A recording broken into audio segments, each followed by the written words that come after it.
Hello friends, Hindu അനാലിസിസിലേക്ക് അവർക്കും സ്വാഗതം. July 29 Thursday Hindu അനാലിസിസിലേക്ക് നമ്മൾ കിടക്കുന്നു. Democratic values bind India, India and USA Blinken. അമേരിക്കയുടെ ഫോറിൻ സെക്രട്ടറി അമേരിക്കയുടെ സെക്രട്ടറി ഓഫ് സ്റ്റേറ്റ് ആന്റണി ബ്ലിങ്കനും ഇന്ത്യയുടെ ഫോറിൻ മിനിസ്റ്റർ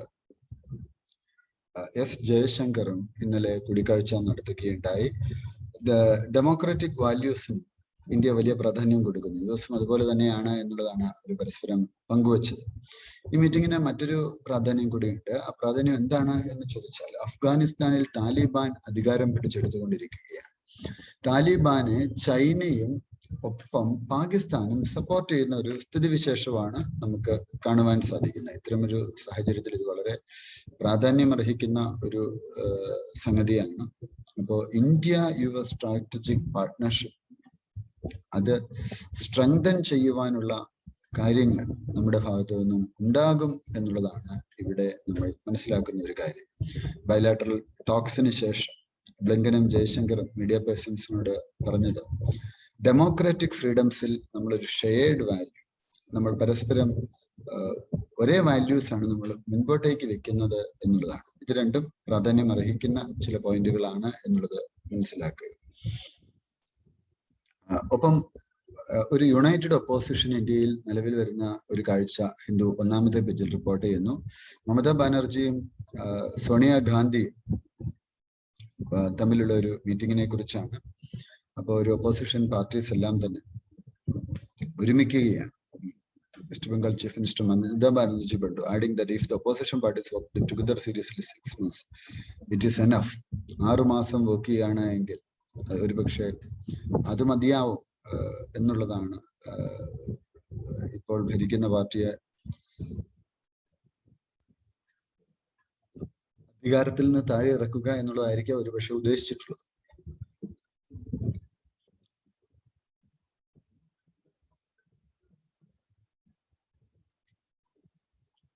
നമുക്കത്ര ആവശ്യമുള്ള വാർത്തകളല്ല.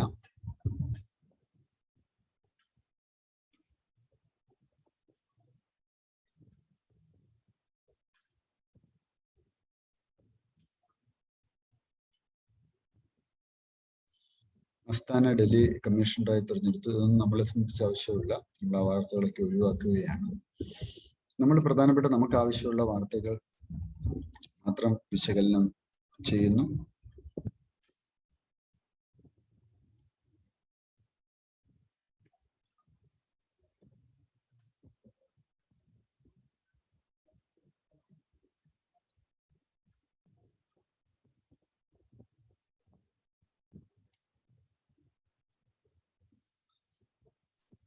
റീഷഫിലിനെ കുറിച്ചൊക്കെയുള്ള ഒരു വാർത്തയാണ്. കർണാടക ചീഫ് മിനിസ്റ്ററായി ബൊമ്മ അധികാരത്തിലേറ്റ വാർത്ത. അപ്പം കേരളത്തിൽ നിന്നുള്ള blame game in ruling LDF for inviting censure.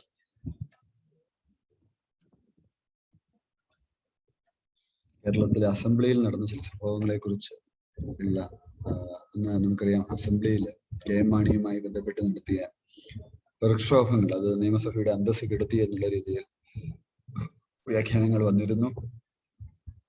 Cases cash ചെയ്യാൻ പറ്റില്ല എന്നാണ് കോടതി പറഞ്ഞിരിക്കുന്നത്.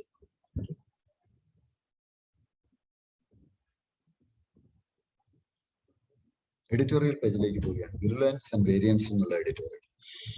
പോളിസി മേക്കേഴ്സിന് പലപ്പോഴും policy makers have little option but to renew economic activities after rapid vaccination. IMFന്റെ ലാസ്റ്റ് അപ്ഡേറ്റ് ഒരു വേൾഡ് എക്കണോമിക് ഔട്ട്ലുക്കിൽ സ്പോട്ട്ലൈറ്റ് ചെയ്ത ഒരു കാര്യം ഗ്ലോബൽ റിക്കവറിയാണ്. എക്കണോമിക് സ്ട്രെയിൻസ് ഈ പാൻഡമിക്കിന് ശേഷമുള്ള ഒരു ഗ്ലോബൽ റിക്കവറി. അപ്പോൾ primary fault line precipitating the divergence of the world economies into 2 blocks. Those that are normalizing activities from the COVID-19 induced curves and those that are still struggling. For vaccine access and the pace of vaccination coverage, രണ്ടും പ്രധാനപ്പെട്ട കാര്യമാണ്. ഏതാണ്ട് April മുതലുള്ള forecast നമ്മൾ നോക്കുകയാണ് എങ്കിൽ IMFന്റെ projects നോക്കുകയാണെങ്കിൽ global economy to expand at an unchanged pace of 6% this year. Global economy ഒരു 6% വളർച്ച കൈവരിക്കുകയാണ്. But it seems that world's advanced economies registering faster growth than forecast earlier. മുൻപുള്ള മുൻവിധികളെയൊക്കെ തിരുത്തി കുറിച്ചുകൊണ്ട് ലോകത്തിലെ അഡ്വാൻസ്ഡ് ആയിട്ടുള്ള എക്കോണമീസ് അതിശക്തമായ ഗ്രോത്തിലേക്ക് കടക്കുന്നു. എമർജിംഗ് മാർക്കറ്റ്സും ഡെവലപ്പിംഗ് എക്കോണമീസും ഇന്ത്യ ഒക്കെ പോലെയുള്ള രാജ്യങ്ങൾ അതിൽ ആ കാറ്റഗറിയിൽ വരും. ഒരു സ്ലോവൽ റിക്കവറീസ് ആണ് പ്രതീക്ഷിക്കുന്നത്. IMF പ്രൊജക്ട് ചെയ്ത അഡ്വാൻസ്ഡ് എക്കോണമീസ് 5.6% ഗ്രോത്ത് റേറ്റ് നേടും 2021. അപ്പോൾ US എക്കോണമി ഏതാണ്ട് 7% എക്സ്പാൻഷനിലേക്കാണ് പോകുന്നത്. അപ്പോൾ ഇന്ത്യയും ഇപ്പൊ നമ്മൾ നോക്കുമ്പോൾ ഇവിടെ ഒരു emerging market and developing economies on the other hand are seen expanding by 6.3%, 0.4 percentage points lower than projected in April. India seen as the largest drag, with the fund cutting its growth forecast for South Asia's largest economy by 3 percentage points to 9.5%, citing the impact of the severe second wave and expected slow recovery in confidence for a reason for its downgrade. അപ്പോൾ ഇന്ത്യയുടെ ഒരു എക്കോണമിയിൽ south east ഏഷ്യയിലെ നമ്മുടെ largest എക്കോണമിയിൽ ഒരു forecast നോക്കുമ്പോൾ നമ്മളുടെ ഒരു ഗ്രോത്തിൽ ചെറിയൊരു ഡ്രാഗ് വരാൻ, സ്ലോ റിക്കവറിയുടെ ഒരു കാര്യം വരും. കാര്യം സെക്കൻഡ് വേവ് നമ്മൾ നന്നായിട്ട് ഹിറ്റ് ചെയ്തു. IMF has warned that countries lagging in vaccination, such as India and Indonesia, would suffer most among the G20 economies. അപ്പോൾ വാക്സിനേഷൻ കൃത്യമായിട്ട് പോയില്ല എങ്കിൽ IMFന്റെ ഒരു വാണിംഗ് അതാണ്. അത് ഇന്ത്യയും ഇന്തോനേഷ്യയും പോലെയുള്ള രാജ്യങ്ങളെ പ്രതികൂലമായി ബാധിക്കുമെന്നുള്ളൊരു വാണിംഗ് കൂടി അവർ നൽകുന്നുണ്ട്. നമുക്കൊരു സൊല്യൂഷൻ എന്താണ്? പോപ്പുലേഷന്റെ 7% മാത്രമാണ് ഫുള്ളി വാക്സിനേറ്റഡ് ആയിട്ടുള്ളത്. അപ്പൊ ഒരു ഗ്ലോബൽ ആവറേജ് അത് 14%. ബ്രസീലിൽ 18%. ഈ പെർസെന്റേജ് ഫാക്ട്സ് ആണ് നിങ്ങൾ പത്രം വായിക്കുമ്പോൾ നോട്ട് ചെയ്യേണ്ടത് നിങ്ങളുടെ ആൻസേഴ്സിൽ കൊണ്ടുവരാൻ വേണ്ടി. അപ്പോ അത് നമ്മൾ US ഉം UK 50-55%. അപ്പൊ അവരുമായിട്ട് കമ്പയർ ചെയ്യുമ്പോൾ നമ്മൾ വളരെ പിന്നിലാണ്. അപ്പൊ ഇത്തരത്തിലുള്ള കാര്യങ്ങൾ കൂടി ശ്രദ്ധിക്കണം. അതിനുവേണ്ടിയുള്ള നല്ലൊരു പോളിസിയും കൂടി നമ്മൾ കൊണ്ടുവരണമെന്നാണ് ഹിന്ദു എന്ന എഡിറ്റോറിയലിലൂടെ ആവശ്യപ്പെടുന്നത്. പ്രോബിംഗ് പെഗാസസ് എന്നുള്ള മറ്റൊരു എഡിറ്റോറിയൽ ഉണ്ട്. വെസ്റ്റ് ബംഗാൾ ഗവൺമെന്റ് ഒരു ജുഡീഷ്യൽ എൻക്വയറി സ്പൈവെയർ സ്കാൻഡൽ നടത്തിയിരിക്കുകയാണ്. ജുഡീഷ്യൽ പ്രോബ് ആവശ്യപ്പെട്ടിരിക്കുന്നു. ഈ ഒരു സർവൈലൻസുമായി ബന്ധപ്പെട്ട് using advanced spyware on potential Indian targets marks a significant political and legal pushback against the union government's attempts to deny the global media revelations and diminish the potent threat such practices pose to democracy. Chief Minister Mamata Banerjee പറഞ്ഞിരിക്കുന്ന ഒരു കാര്യം ഒരു enquiry ആവശ്യമാണ്. കാരണം വളരെ politically അഫ്ലുവൻസ്ഡ് ആയിട്ടുള്ള ആളുകളെയാണ് ഇവിടെ പെഗാസസ് സ്പൈവെയർ ഉപയോഗിച്ച് അവരുടെ ഫോണുകളാണ് ടാപ്പ് ചെയ്യപ്പെട്ടിട്ടുള്ളത്. അതുകൊണ്ട് തന്നെ ഇത്തരത്തിലുള്ള ഒരു എൻക്വയറി ആവശ്യപ്പെടുന്നു. 2 കമ്മീഷനിൽ ജസ്റ്റിസ് മദൻ മോഹൻ ലോകൂർ ഉണ്ട്. സുപ്രീം കോടതിയുടെ ഫോർമർ ജസ്റ്റിസ് ആണ്. ജസ്റ്റിസ് ജ്യോതിർമയ് ഭട്ടാചാര്യ, അദ്ദേഹം കൽക്കട്ട ഹൈക്കോടതിയിലെ ജസ്റ്റിസ്, അപ്പോൾ മുൻ ജസ്റ്റിസ് ആണ്. അപ്പോൾ ഇത്തരത്തിലൊക്കെയുള്ള ഒരു കമ്മീഷൻ മുൻപോട്ടേക്ക് വരുന്നുണ്ട് എന്നുള്ളത് മനസ്സിലാക്കും. അടുത്ത ഒരു പ്രധാനപ്പെട്ട വാർത്തകളിലേക്ക് പോകുന്നു.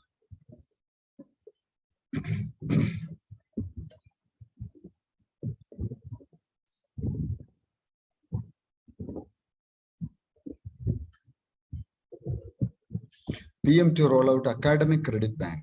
നല്ലൊരു കാര്യമാണ്. ഇതൊരു നാഷണൽ എഡ്യൂക്കേഷൻ പോളിസിയുടെ 1ാമത്തെ വാർഷികത്തിൽ പ്രധാനമന്ത്രി ഒരു ഇനിഷ്യേറ്റീവ് കൊണ്ടുവരും. അതിലൊരു പ്രധാനപ്പെട്ടതാണ് promised in the policy such as a credit transfer system that will allow multiple entry and exit options in higher education.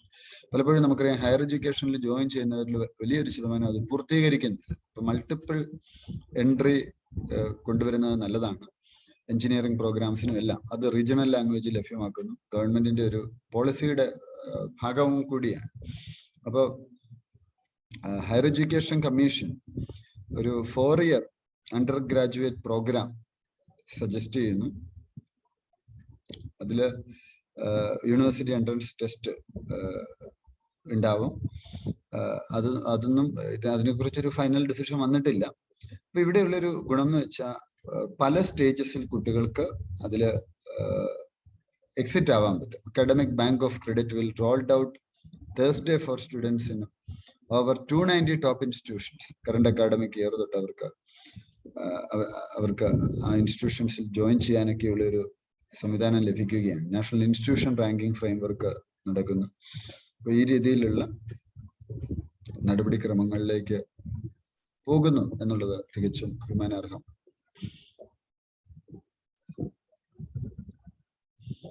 US secretary of state inter religious ഡിസ്കഷനെ കുറിച്ച് സംസാരിച്ചു. മീഡിയ ഫ്രീഡം, അത് civil society round table, inter religious relations, media freedom, farmers protest, love jihad, violence and minority rights are part of the discussion that visiting US Secretary of State Antony Blinken had with a group of people, including the representative of the Dalai Lama, here on Wednesday.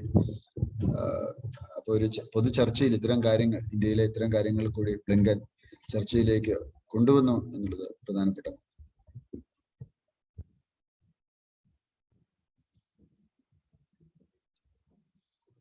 മറ്റ് പ്രധാനപ്പെട്ട വാർത്തകളിലേക്ക്. കേരളത്തിൽ 44% zero prevalence in Kerala. Madhya Pradesh has the highest sero prevalence, the presence of antibodies to novel coronavirus, and Kerala the lowest among 21 states, according to 4th National Serology Survey of Indian Council of Medical Research. Kerala, which is recording the sharpest rise in cases in the country. കേരളത്തിൽ ഏറ്റവും കൂടുതൽ cases കേരളത്തിലാണ്, പ്രത്യേകിച്ച് ആ delta variant. ആന്റിബോഡീസിന്റെ സാന്നിധ്യവും നമ്മുടെ ആളുകളുടെ ഇടയിൽ കുറവാണ് എന്നുള്ളതാണ് മനസ്സിലാക്കുവാൻ സാധിക്കുന്നത്.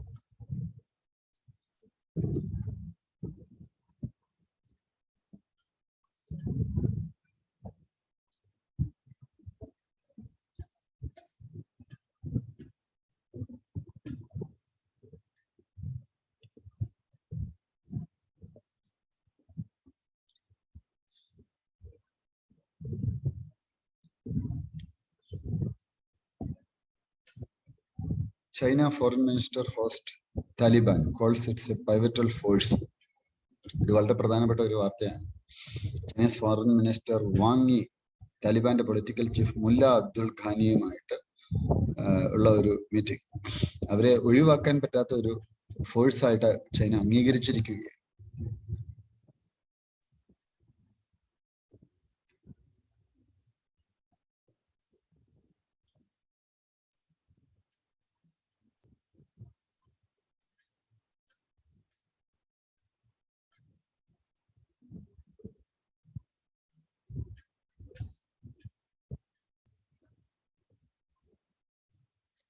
ബാഡ്മിന്റൺ നദേക്കർ, ബാഡ്മിന്റൺ പ്ലെയർ ആയിരുന്നു അദ്ദേഹം, അന്തരിച്ച ഒരു വാർത്ത. സ്പോർട്സ് പേജ് ആണ്. Sindhu storms into elimination round എന്നുള്ള വാർത്ത.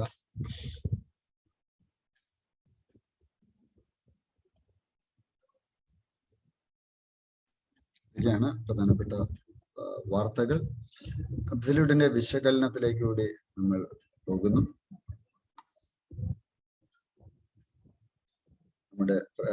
നമ്മൾ അബ്സല്യൂട്ടിന്റെ ഈ ഒരു വിശകലനത്തിൽ നമ്മൾ ഹിന്ദുവിലെ മാത്രമല്ല, നമ്മൾ മറ്റു പത്രങ്ങളിലെ കറണ്ട് അഫയേഴ്സ് കൂടി എടുത്തിട്ടുണ്ട്. നമ്മുടെ ക്യാൻഡിയിലെ പ്രധാനപ്പെട്ട വാർത്തകൾ ഞാനൊന്ന് ഓടിച്ചു പോവുകയാണ്.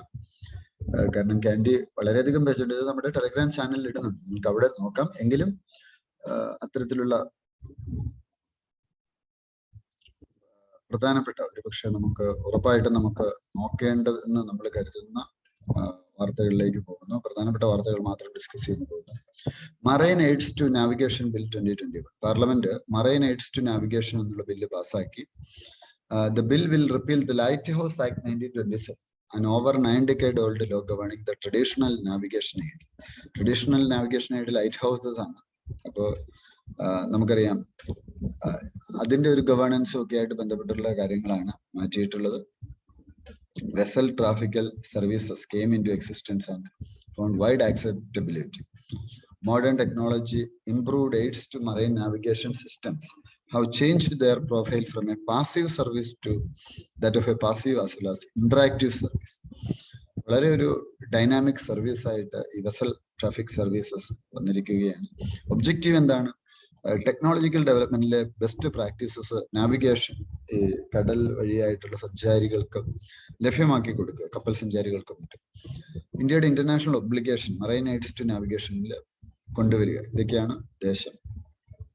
അതിലെ ടെറിട്ടോറിയൽ വാട്ടേഴ്സ് എന്താണ്, കോണ്ടിനെന്റൽ ഷെൽഫ് എന്താണ്, എക്സ്ക്ലൂസീവ് എക്കണോമിക് സോൺ, ഇവയെ കുറിച്ചൊക്കെ പറയുന്നുണ്ട്. അപ്പൊ ഈ കീ ടേംസ് നിങ്ങളൊന്ന് ഗൂഗിൾ ചെയ്യുക, ഇതെന്താണ് എന്ന് ഒന്ന് മനസ്സിലാക്കുകയും ചെയ്യുക. നിങ്ങൾക്കിത് കാണാൻ സാധിക്കുന്നുണ്ട് എന്ന് വിശ്വസിക്കുന്നു. ഒപ്പം റിക്കവറിയെ കുറിച്ചാണ്, കോവിഡിന്റെ സെക്കൻഡ് സ്റ്റേജ് റിക്കവറി ഞാൻ ഓൾറെഡി ഡിസ്കസ് ചെയ്ത വാർത്തയാണ്. ഞാൻ അതിനെക്കുറിച്ച് കൂടുതൽ പറയുന്നില്ല. എഡിറ്റോറിയലിൽ നമ്മൾ ഡിസ്കസ് ചെയ്ത വാർത്ത തന്നെയാണ്, ഡീറ്റെയിൽഡ് ആയിട്ട് സംസാരിച്ചാണ്. Chandrashekhar Azad GS history. കാരണം നമ്മളുടെ ഈ അബ്സല്യൂട്ടിന്റെ കറണ്ട് അഫയേഴ്സ് എന്ന് പറയുന്ന 8ഓളം പ്രസിദ്ധീകരണങ്ങളിൽ നിന്നാണ്. അപ്പൊ നിങ്ങൾക്ക് ഹിന്ദുവിൽ ഇല്ലാത്തതുകൂടെ നമുക്ക് കിട്ടും. ഇന്ത്യൻ എക്സ്പ്രസ്, PIB എല്ലാം വരും. അപ്പൊ ചന്ദ്രശേഖർ ആസാദ് നമുക്കറിയാം, അദ്ദേഹത്തിന് പ്രൈം മിനിസ്റ്റർ ട്രിബ്യൂട്ട് അർപ്പിച്ചു, അദ്ദേഹത്തിന്റെ ബർത്ത് ആനിവേഴ്സറി. ആരായിരുന്നു ചന്ദ്രശേഖർ ആസാദ്? അദ്ദേഹം മഹാത്മാഗാന്ധിയോട് കൂടി നോൺ കോഓപ്പറേഷൻ മൂവ്മെന്റ് ചേർന്നപ്പോൾ അതില് ഭാഗമായി അദ്ദേഹത്തിന്റെ പേര് ആസാദ് എന്ന് മാറ്റി, ഫാദേഴ്സ് നെയിം സ്വതന്ത്രത എന്ന് മാറ്റി, വീടിന്റെ പേര് പ്രിസൺ ആക്കി മാറ്റി. അദ്ദേഹം അതിനുശേഷം അദ്ദേഹത്തിന്റെ പേരിനൊപ്പം അദ്ദേഹം ചന്ദ്രശേഖർ ആസാദ് എന്ന് ചേർക്കാൻ തുടങ്ങി. അദ്ദേഹത്തിന്റെ ഫ്രീഡം മൂവ്മെന്റിൽ അദ്ദേഹത്തിന്റെ കോൺട്രിബ്യൂഷൻ എന്താണ്? നോൺ കോഓപ്പറേഷൻ മൂവ്മെന്റ് സസ്പെൻഡ് ചെയ്തതിനെ തുടർന്ന് 1922 ആസാദ് ഹിന്ദുസ്ഥാൻ റിപ്പബ്ലിക്കൻ അസോസിയേഷനിൽ HRAയിൽ ജോയിൻ ചെയ്തു. ഹിന്ദുസ്ഥാൻ റിപ്പബ്ലിക് അസോസിയേഷൻ എന്താണ് ഈ HRAയുടെ? അപ്പൊ ഈ കോൺട്രിബ്യൂഷൻസ് എപ്പോഴും നിങ്ങൾക്കറിയാം, ഏതെങ്കിലും തരത്തിൽ പത്രങ്ങളിൽ വന്ന വാർത്തകളാണ് UPSC പലപ്പോഴും ചോദിക്കാറുള്ളത്. അതുപോലെ തന്നെ കക്കോരി ട്രെയിൻ റോബറിയിൽ ആസാദ് ഭാഗഭാക്കായി 1925 ബ്രിട്ടീഷ് രാജിനെതിരെ. JP സണ്ടേഴ്സിനെ ഷൂട്ട് ചെയ്തു ലാഹോറിൽ വെച്ച്. അദ്ദേഹം കില്ലിംഗ് ഓഫ് ലാല ലജ്പത് റോയ് അതിനെതിരെയാണ്. കാരണം ലാത്തിയടി ഏറ്റാണ് അദ്ദേഹം മരിക്കുന്നത്. മാത്രമല്ല വൈസ്രോയ് സഞ്ചരിച്ച ട്രെയിൻ ആക്രമിക്കുവാനും അദ്ദേഹം തയ്യാറായി. ഹിന്ദുസ്ഥാൻ സോഷ്യലിസ്റ്റ് റിപ്പബ്ലിക്കൻ അസോസിയേഷൻ അദ്ദേഹം സ്ഥാപിച്ചതാണ്. അദ്ദേഹം ആ അസോസിയേഷനെ റീഓർഗനൈസ് ചെയ്തു. HRA ഹിന്ദുസ്ഥാൻ റിപ്പബ്ലിക്കൻ അസോസിയേഷൻ ആയിട്ട് ഹിന്ദുസ്ഥാൻ സോഷ്യലിസ്റ്റ് റിപ്പബ്ലിക്കൻ അസോസിയേഷനെ ഇത് ചെയ്തു. ഇത് എസ്റ്റാബ്ലിഷ് ചെയ്ത് അദ്ദേഹത്തിന്റെ കൂടെയുള്ളത് ഫിറോസ് ഷാ കോട്ട്ല അതിൽ വെച്ചിട്ട് ന്യൂഡൽഹി ബൈ ചന്ദ്രശേഖർ ആസാദ്, അഷ്ഫാത്തുള്ള ഖാൻ, ഭഗത് സിംഗ്, സുഖ്ദേവ് താപ്പർ, ജോഗേഷ് ചന്ദ്ര ചാറ്റർജി. അപ്പൊ കൂടെ ഉണ്ടായിരുന്ന ആളുകളുടെ പേരുടെ മനസ്സിലാക്കും. അദ്ദേഹം മരിച്ചത് Azad lost his life in phase off with British police in Alfred park in Allahabad. Alfred പാർക്കിൽ വെച്ചിട്ടുള്ള വെടിവെപ്പിലാണ് അദ്ദേഹം കൊല്ലപ്പെടുന്നത്. ബാൽ ഗംഗാധര തിലക് ഹിന്ദുസ്ഥാൻ ടൈംസിൽ നിന്നാണ്. നമ്മൾ ഈ സോഴ്സൂടെ ഞാൻ ഇവിടെ കൊടുക്കുന്നുണ്ട്. ഇനി മുതൽ നമ്മുടെ ഒരു അനാലിസിസ് ഈ ഒരു രീതിയിലായിരിക്കും. അതായത് ഒരു ഹിന്ദു അനാലിസിസ്, ഞാൻ ഹിന്ദു നിങ്ങൾക്കൊന്ന് ബ്രീഫ് ആയിട്ടൊരു 15 മിനിറ്റ് പറഞ്ഞു തരും. പിന്നീട് നമ്മൾ വളരെ ഡീറ്റെയിൽഡ് ആയിട്ട് മേജർ വാർത്തകൾ അതിന്റെ സോഴ്സ് ഉൾപ്പെടെ പറയുന്ന ഒരു രീതിയാണ്. ബാലഗംഗാധര തിലകിനെ കുറിച്ചൊരു വാർത്ത ഉണ്ട്. അദ്ദേഹത്തിന് പ്രൈം മിനിസ്റ്റർ ബർത്ത് സെന്റിനറിയിൽ പെയ്ഡ് ട്രിബ്യൂട്ട്സ്. തിലക് 23 ജൂലൈ 1856 ജനിക്കുന്നത്. കോൺട്രിബ്യൂഷൻ എന്ന് വെച്ചാൽ ഫാദർ ഓഫ് ഇന്ത്യൻ അൺട്രസ്റ്റ് എന്നാണ് അറിയപ്പെടുന്നത്. അദ്ദേഹത്തിന് ലോകമാന്യ എന്ന ടൈറ്റിൽ നൽകപ്പെട്ടു. അദ്ദേഹം ഒരു ഇന്ത്യൻ ഇൻഡിപെൻഡന്റ് ലീഡറാണ്. Mahatma Gandhi which means accepted by people as a leader. The father of our nation, Mahatma Gandhi called him the maker of modern India. Maker of modern India എന്ന് ബാലഗംഗാധര തിലകനെ മഹാത്മാഗാന്ധി വിളിച്ചിട്ടുണ്ട്. തിലക് ഹോം റൂൾ മൂവ്മെന്റിൽ സജീവമായിരുന്നു. സ്വരാജ്, സ്വദേശി മൂവ്മെന്റ്സിൽ സജീവമായിരുന്നു. All India home rule league തിലകാണ് found ചെയ്യുന്നത്. ത്രിമൂർത്തികളിൽ ലാൽ, ബാൽ, പാൽ, ആ ത്രിമൂർത്തികളിൽ ഒരാളാണ്. സൂറത്ത് സ്പ്ലിറ്റ് ഉണ്ട്, നിങ്ങൾ ഹിസ്റ്ററി പഠിക്കുമ്പോൾ പഠിക്കുന്നതാണ് മോഡേൺ ഇന്ത്യ. അതിൽ എക്സ്ട്രീമിസ്റ്റും മോഡറേറ്റ്സുമായിട്ട് മാറുന്നുണ്ട്. അപ്പൊ സൂറത്ത് സെഷനിൽ എക്സ്ട്രീമിസ്റ്റ് മോഡറേറ്റ്സ് ആ സ്പ്ലിറ്റ് സൂറത്ത് സെഷനിൽ എക്സ്ട്രീമിസ്റ്റ് അവർക്ക് Rai or Tilak presidential candidate ആയിട്ട് വരണമായിരുന്നു. മോഡറേറ്റ്സ് സപ്പോർട്ട് ചെയ്ത ഘോഷിനെയായിരുന്നു. ലാല ലജ്പത് റോയ്, ബിപിൻ ചന്ദ്രപാൽ, ബാൽ ഗംഗാധർ തിലക്. ഒപ്പം അദ്ദേഹം കേസരി എന്ന് പറയുന്ന മറാത്തി ന്യൂസ് പേപ്പറും മറാത്ത എന്ന് പറയുന്ന ഇംഗ്ലീഷ് ന്യൂസ് പേപ്പർ, ഇത് പലപ്പോഴും പ്രിലിമിന് ചോദിച്ചിട്ടുള്ളതാണ്, തിരിച്ചു മറിച്ചു വിട്ട് ചോദിക്കും. മറാത്ത എന്നുള്ള ഇംഗ്ലീഷ് ന്യൂസ് പേപ്പർ ആയിരുന്നു, കേസരി മറാത്ത ന്യൂസ് പേപ്പർ ആയിരുന്നു. Books: arctic home of Vedas and Gita Rahasya, quotes and slogan, swarajya is my birth right and I shall have it, പ്രധാനപ്പെട്ട ഒന്നാണ്. അഷാധ പൂർണിമ ആൻഡ് ധർമ്മചക്ര ഡേ, കൾച്ചറുമായി ബന്ധപ്പെട്ട ഒന്നാണ്. Ashadha Purnima day, Buddhist confederation Ashadha Purnima ഡേയും ധർമ്മചക്ര ഡേയും സെലിബ്രേറ്റ് ചെയ്തിരിക്കുന്നു. അത് സംഘ, എസ്റ്റാബ്ലിഷ്മെന്റ് ഓഫ് സംഘ ആണ് ഈ ഫുൾ മൂൺ ഡേയിൽ സെലിബ്രേറ്റ് ചെയ്യുന്നത്. ഇന്ത്യൻ സൺ കലണ്ടർ, ഡീർ പാർക്കിൽ, at the deer park Rishipattana in the current day Sarnath near Varanasi in India എന്നാണ് ഈ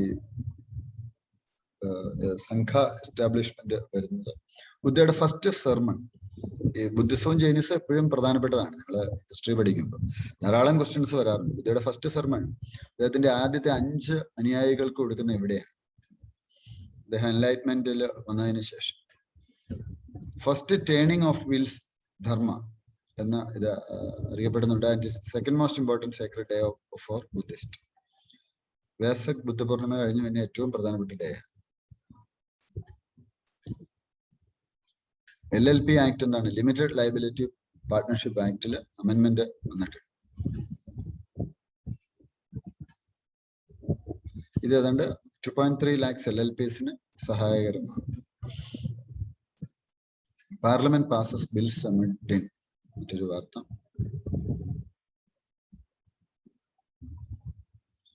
ഞാൻ പ്രധാനപ്പെട്ട വാർത്തകളെ ചർച്ച ചെയ്യുന്നുള്ളൂ. ബാക്കി നിങ്ങൾ നമ്മുടെ ക്യാൻഡി നിങ്ങളൊന്ന് നോക്കിക്കഴിഞ്ഞാൽ കിട്ടും. ഹിന്ദുവിൽ നിന്നുള്ളതാണ്. അക്കാഡമിക് ക്രെഡിറ്റ് ബാങ്ക് ഞാൻ ഓൾറെഡി ചർച്ച ചെയ്തു. ക്രെഡിറ്റ് ട്രാൻസ്ഫർ സിസ്റ്റം വരുന്നു, മൾട്ടിപ്പിൾ എൻട്രി എക്സിറ്റ് ഓപ്ഷൻ വരുന്നു. ഹയർ എഡ്യൂക്കേഷൻ കമ്മീഷൻ നിലവിൽ വരാൻ പോകുന്നു. 4 year ഡിഗ്രി കോഴ്സ് വരാൻ പോകുന്നു. അപ്പോൾ ഒരുപാട് അക്കാഡമിക് ഡിസ്റപ്ഷൻസും സ്ലോ ഡൗണും ഉണ്ട്. അതിനെ അതിജീവിക്കാൻ ഇത് സഹായകരമാണ്. 10+2 model. The policy redraws the schooling system by replacing the existing 10+2 model with a 5+3+3+4 formula. അപ്പോൾ എങ്ങനെയാണ്? 5+3+3 11+4 15 വർഷം ടോട്ടൽ വരുന്നത്. 3 മുതൽ 8 വയസ്സ് വരെയുള്ള കുട്ടികൾ ഫൗണ്ടേഷൻ സ്റ്റേജിലും 8 തൊട്ട് 11 ഏജ് ഉള്ള കുട്ടികൾ പ്രിപ്പറേറ്ററി സ്കൂളിങ്ങിലും 11 to 14 മിഡിൽ സ്കൂളിലും 14 to 18 സെക്കൻഡറി എഡ്യൂക്കേഷൻ ലെവൽ. ഇങ്ങനെയാണ് ഇത് വരുന്നത്.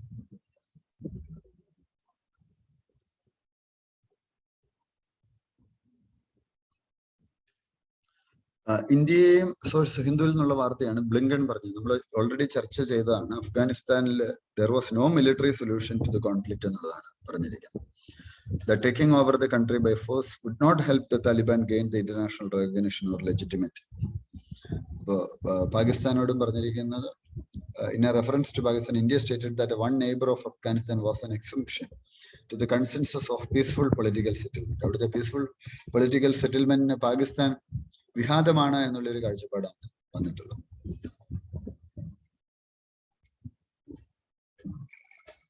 ക്വാഡ് പ്രധാനപ്പെട്ടതാണ്. ഈ പ്രിലിമിനറി ചോദ്യം വരാൻ സാധ്യതയുണ്ട്. Quadrilateral security dialogue, USA, Japan, Australia, India, 4 രാജ്യങ്ങൾ 2007 എസ്റ്റാബ്ലിഷ് ചെയ്തു. മിലിറ്ററി അലയൻസ് അല്ല എന്നുള്ളത് ഓർക്കുക. രാമപ്പ ടെമ്പിള് ഹിന്ദുവിൽ നിന്ന് തന്നെയുള്ള വാർത്തയാണ്. യുനെസ്കോയുടെ ടാഗ് ലഭിച്ചിരിക്കുന്നു, ഹെറിറ്റേജ് ടാഗ്. 13th century ടെമ്പിളാണ്, തെലങ്കാനയിലാണ് എന്നുള്ളത് മനസ്സിലാക്കുക. രുദ്രേശ്വര ടെമ്പിൾ ഫൗണ്ടേഷൻ സാൻഡ് ബോക്സ് ടെക്നിക്കിലാണ് നിർമ്മിക്കുന്നത്. എന്താണ് ഈ the technique involved filling the pit with a mixture of sand lime, jaggery and karkaya, black myrobalan fruit. ഇത് മൂന്നും മിക്സ് ചെയ്തിട്ട് ഈ ശർക്കരയും സാൻഡ് ലൈമും കാരക്കായയും കൂടി അത് മിക്സ് ചെയ്തിട്ട് ബിൽഡിംഗ് കൺസ്ട്രക്ട് ചെയ്യുന്ന രീതിയാണ് സാൻഡ് ബോക്സസ് ടെക്നിക് എന്ന് പറയുന്നത്. ഇതാണ് ഉപയോഗിച്ചിരിക്കുന്നത്. collapsed structures of the Kadeshriya and Kameshriya temples in Parliament. അതും ഇതിനകത്ത് ഉൾക്കൊള്ളുന്നു. വേൾഡ് ഹെറിറ്റേജ് ടാഗ് ലഭിച്ചിരിക്കുന്നു. അപ്പോൾ ഇത് ഈ ടെമ്പിൾ ഒരു പ്രധാനപ്പെട്ട ഒരു ഹെറിറ്റേജ് സൈറ്റ് ആയിട്ട് മാറിയിരിക്കുകയാണ്. International council of historic monuments and sites ഇതൊരു ഗ്ലോബൽ NGO ആണ്, നോൺ ഗവൺമെന്റൽ ഓർഗനൈസേഷനാണ്, യുനെസ്കോയുമായിട്ട് അസോസിയേറ്റ് ചെയ്തിരിക്കുന്നത്. Materials that self repair mechanical damages science and ടെക്നോളജിയിൽ വരുന്നതാണ്. Indian scientist discover materials that self repair mechanical damages.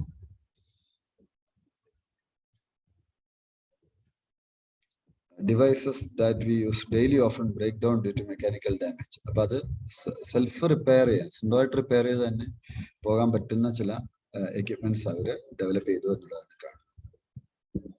Crystallography ഇത് സയൻസിന്റെ ഒരു ബ്രാഞ്ചാണ്. Designing the arrangement and bonding of atoms in crystalline solids and with the geometric structure of crystal lattices. ക്രിസ്റ്റൽസിനെ കുറിച്ചൊക്കെയുള്ള ഒരു പഠനമാണ്. നെറ്റ് സീറോ ഇനാഡിക്കേറ്റ് എൻവയോൺമെന്റുമായിട്ട് PIB എന്നുള്ള ഒരു വാർത്തയാണ്.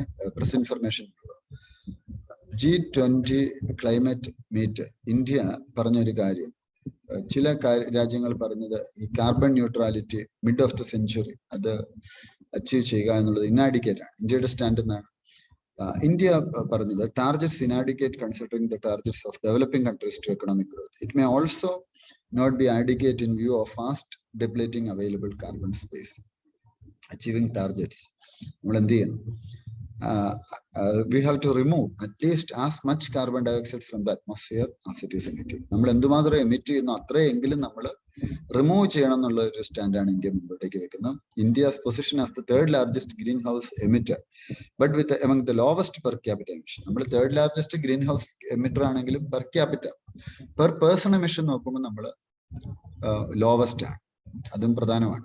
പിന്നെ നമ്മൾ ഒരുപാട് ഡിസിഷൻസ് കൊണ്ടുവരുന്നുണ്ട് ഈ എമിഷൻസ് കുറയ്ക്കാൻ വേണ്ടിയിട്ട്. COP26 ടോക്സിലും എല്ലാം തന്നെ നമ്മൾ ഈ കാര്യങ്ങൾ മുമ്പോട്ടേക്ക് വെച്ചിരുന്നു.